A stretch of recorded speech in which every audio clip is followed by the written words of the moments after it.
ஈரோடு மாவட்டம் சென்னிமலை அருள்மிகு சுப்பிரமணிய சுவாமி கோவிலின் பங்குனி உத்தர தேரோட்டம் விமர்சையாக நடைபெற்றது.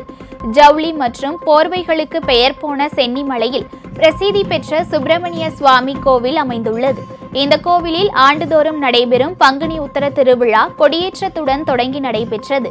விழாவின் முக்கிய நிகழ்வான தேரோட்டம் இன்று விமர்சையாக நடைபெற்றது.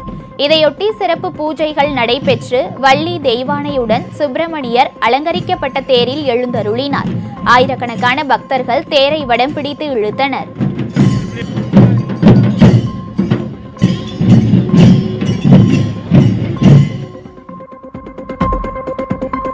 உங்கள் ராஜ் நியூஸ் தொலைக்காட்சியில் திங்கள் முதல் வெள்ளி வரை தினந்தோறும் பிற்பகல் 2 மணிக்கு உங்கள் பகுதியில் உள்ள குறைகளை நேரலையில் தெரிவிக்கும் புகார் பெட்டி நிகழ்ச்சி.